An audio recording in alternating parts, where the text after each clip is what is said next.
कोटपुतली से आ रही खबर की। कोटपुतली से खबर मिल रही है, ऑपरेशन चेतना का 8वां दिन टनल बनाने में आ रही है टीम को भारी परेशानी।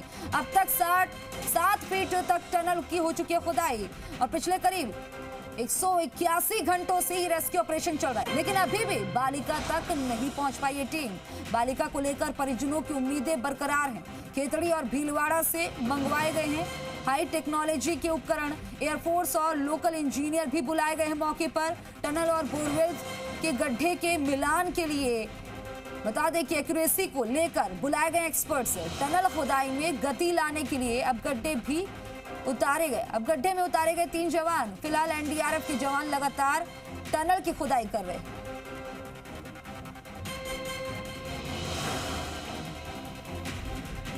मतलब नीचे जो पथरीला स्ट्रेटा है, ऐसा बिल्कुल मतलब इतना बिल्कुल आइडिया नहीं था कि ये बिल्कुल चट्टान की तरह नीचे जो है वो पत्थर है।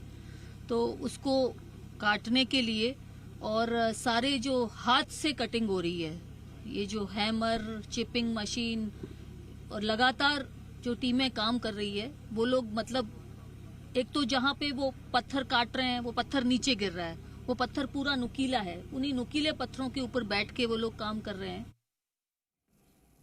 कोटपुतली में चेतना की सलामती के लिए दुआओं का दौर भी जारी है। गांव की एक बच्ची ने अपील की है कि खुले बोरवेल को बंद कर देना चाहिए ताकि जो चेतना के साथ हुआ किसी और बच्चे के साथ ना हो।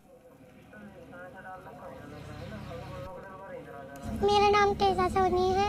मैं वो चेकना बोरवेल में फंसी हुई ना, उसको जल्दी से बाहर निकल आए, क्योंकि मैं लोगों को भी ये कहना चाह रही हूँ बोरवेल को खुला ना छोड़िए, हम छोटे बच्चे गिर जाएंगे, इसलिए चेकना को जल्दी से बाहर निकालिए। मेरे सहयोगी अमित यादव हमारे साथ ग्राउंड जीरो से लाइव जुड़ गए हैं। अमित, 181 घंटे बीत गए हैं लेकिन अभी तक बच्ची को बाहर नहीं निकाला जा सका। अब और कितना वक्त लगेगा? क्या कह रही है रेस्क्यू टीम, क्या कह रहे हैं अधिकारी? देखिए कि जिस तरीके से जो रेस्क्यू टीम बिल्कुल लगातार काम कर रही है, उसको लेकर बराबर बताया जा रहा है कि जानकारी ये थी कि करीब घंटे भर में एक आधा इंची का जो है ना वो काटा जा रहा है और वो करीब 3.5 फुट का जो घेरा है उसको काटने में 1 घंटा भर लगता है। तो कहीं ना कहीं जो समय बिल्कुल लग सकता है और उसी को देखते हुए बराबर आज तीसरा चौथा दिन है, क्योंकि नीचे जो पत्थर है ना, पत्थर को काटने में काफी दिक्कत आ रही है और बराबर जो यहाँ के अधिकारी बिल्कुल मॉनिटरिंग कर रहे हैं। हमारे साथ एसडीएम सर हैं, इनसे बात करते हैं कि अब तक कहाँ तक रेस्क्यू पहुंचा, अभी तक की क्या मतलब व्यवस्था है। सर, कितना क्या रहा? बराबर मॉनिटरिंग कर रहे हैं, आप तस्वीरें भी देख पा रहे हैं नीचे की, तो जो टीम है किस तरीके से काम कर रही है, कितना भी समय लगेगा? जी बिल्कुल, जो रेड माइनर्स हैं वो लगातार जो रेस्क्यू ऑपरेशन में है लगे हुए हैं। डिगिंग का काम, जो टनल का काम है वो लगातार जारी है। लगभग 6.5 से 7 फीट का काम है वो कंप्लीट हो चुका है। अभी लगभग 1 फीट का काम और बाकी है। जल्दी से जल्दी रेड माइनर्स की यही कोशिश है कि जल्दी से जल्दी टनल का काम पूरा करके बच्ची को रेस्क्यू किया जाए। सर, बड़ी बात है कि आज 7वां-8वां दिन हो चुका है, ग्रामीण भी काफी इंतजार करें, परिजनों की हालत खराब हो रही है और सभी ये चाह रहे हैं कि जितना जल्दी है ना जो बालिका बाहर निकल पाए, और पूरा प्रशासन तंत्र लगा है, पूरे एक तरह से भारत की पूरे प्रदेश की नजर है।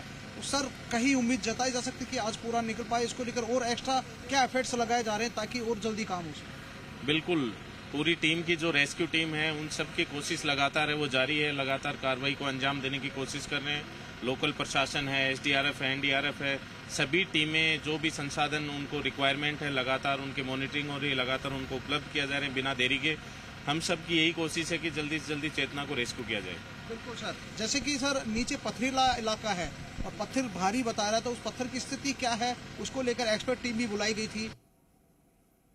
मेरे सहयोगी का रुख हम दोबारा से करेंगे, लेकिन ये तस्वीरें आप देख लीजिए, पथरीला देख रहे हैं जिस तरह से ये तस्वीरें नजर आ रही हैं, इसकी वजह से काफी दिक्कत हो रही है और तमाम दावे वादे तो किए जा रहे हैं, लेकिन क्यों पहले सिर्फ देसी जुगाड़ पर लगे रहे, ये भी सवाल है। क्योंकि दौसा से कोई सबक नहीं लिया गया और एक बच्ची जो है 8 दिन से इस बोरवेल में फंसी हुई है, कब तक उसे निकाला जाएगा, उसके माँ बाप पर क्या बीत रही होगी, आप लोग बेहतर समझ सकते हैं। आप लोगों से उम्मीद करते हैं कि आप लोग चेतना के लिए दुआ कर रहे होंगे कि इस बच्ची को जल्द से जल्द निकाल लिया जाए। हालांकि 181 घंटे बीत चुके हैं, 8 दिन हो चुके हैं, लेकिन अभी तक बच्ची को नहीं निकाला जा सका है। अमित मेरे सहयोगी फिर से हमारे साथ बन गए। अमित, मौके पर क्या स्थिति, बच्चे के परिजनों का, माँ बाप का क्या कहना है, गांव वालों का क्या कहना है? उनको क्या लग रहा है कि रेस्क्यू ऑपरेशन में किस वजह से देरी हो रही है? क्या ये काम में ढिलाई बरती गई? क्या क्या वजह उन्हें नजर आ रही है? देखिए, परिजन बराबर आरोप लगाते हैं, ग्रामीण भी बिल्कुल आरोप पहले दिन से लगाते हैं कि जो रेस्क्यू में देरी करने की जो वजह है वो बड़ी वजह मानी जा रही है और उसी की वजह से ये रेस्क्यू ऑपरेशन इतना लेट होता है दिखाई दे रहा है। उनका कहना है कि जिस तरीके से इनको जो जानकारी नहीं थी तो उसको लेकर किसी एक्सपर्ट से कहीं राय लेनी चाहिए थी, उसी हिसाब से करना चाहिए, क्योंकि दौसा में जो घटनाक्रम हुआ था उससे सबक नहीं लिया गया और कोटपुतली में भी ऐसी स्थिति देखी गई है। जो प्लान बी है उसको कहीं लेट करने वाली बात है, लेकिन जो अब परिजन है उनकी बिल्कुल हालत ज़्यादा ख़राब हो चुकी है। उसकी जो बच्ची की माँ है उसकी ज़्यादा उसकी आंखें हैं वो पथरा चुकी है, रो रो के बस वो एक ही बात कह रही कि कैसे भी करके आप मेरी जो बच्ची है उसको मेरे पास ले आएँ, वो किसी भी हालत में उसको देखना चाह रही हूँ।